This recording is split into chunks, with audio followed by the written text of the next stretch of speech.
Primero va a hablar de César, que es abogado, magíster en Derecho Administrativo por la Universidad Austral, prosecretario de la Sala Tercera de la Cámara Nacional de Apelaciones y el Contencioso Administrativo, docente de grados en materias relacionadas con el Derecho Administrativo en la Universidad Católica Argentina, Universidad Nacional de Lomas de Zamora y los posgrados de la Procuración General de la Ciudad y de la Universidad de La Matanza. Nos va a hablar sobre sanciones administrativas y facultades implícitas e inherentes. Gracias, Sofía. En principio, agradecerle a la asociación de docentes, en la persona de Enrique, y voy a tratar de ser breve para respetar la intimación que nos hicieron los organizadores, a que seamos concisos. Mi idea es simplemente plantear un interrogante para que luego lo discutamos entre todos en el debate.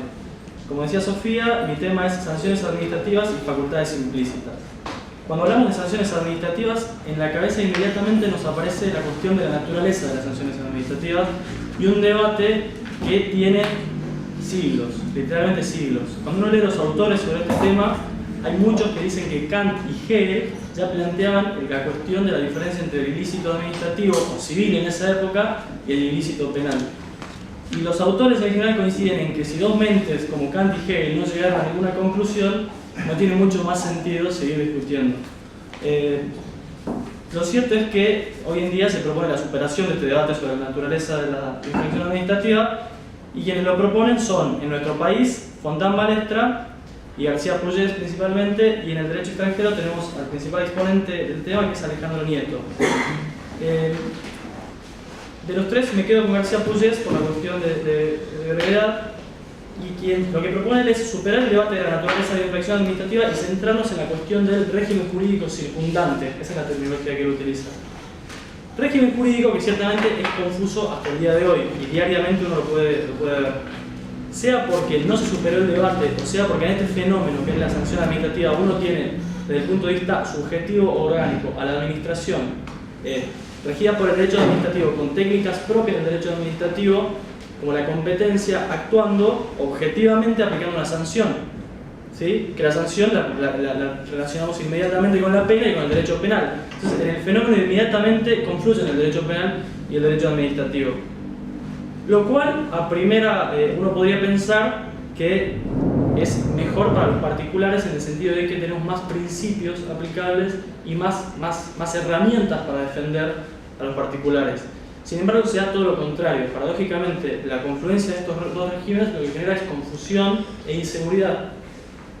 Concretamente, la razón de esto es que las técnicas que se han especializado en ambas ramas del derecho no son necesariamente compatibles. Y puntualmente, en lo que hace al principio de legalidad, uno podría decir que existe un solo principio de legalidad. Cuando uno estudia el principio de legalidad del derecho administrativo y después lee los manuales o tratados de derecho penal, ve que son bastante distintos los dos principios de legalidad. Incluso se puede hablar de dos legalidades distintas. La legalidad administrativa, ¿sí? Que todos sabemos que tuvo un inicio, que en su inicio la idea era que la legalidad limite a la administración, luego fue evolucionando hasta el concepto actual, que incluso se propone que sea una legalidad en cargo, ¿no?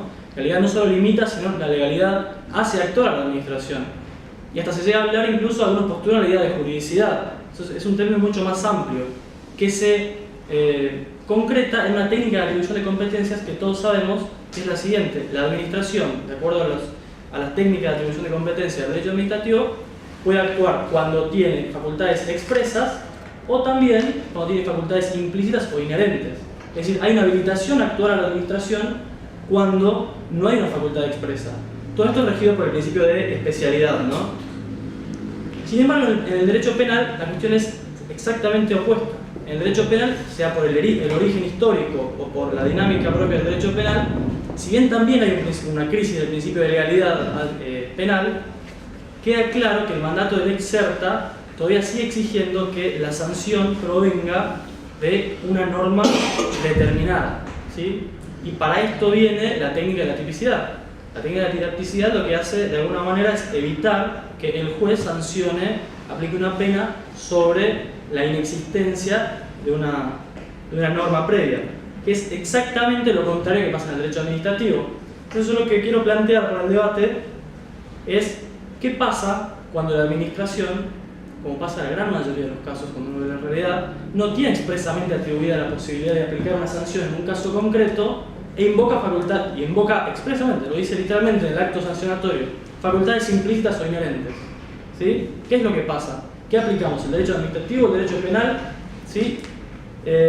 Y no es una cuestión teórica, y tengo casos, traje algunos casos, pero me voy a centrar en uno principalmente para no extenderme, que es el caso FDM Management de la Sala 4 de la Cámara Nacional de Apelaciones en lo contencioso administrativo federal. Es del 20 de febrero de 2014. El caso es la suspensión del quit por parte de la AFIP.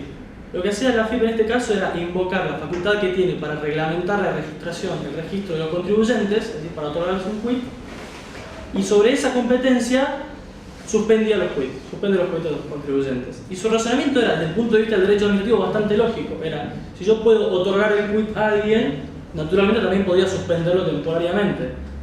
Y este era el razonamiento que planteaba, un razonamiento de derecho administrativo para aplicar una sanción. Lo que resolvió la Cámara en ese caso es que la competencia invocada en ese caso por la AFIP no necesariamente derivaba la facultad implícita que pretendía derivar la AFIP.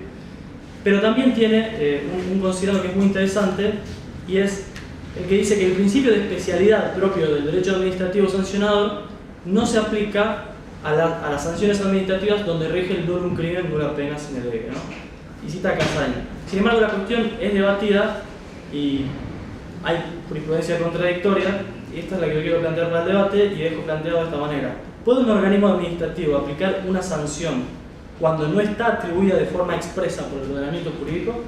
Nada más y gracias.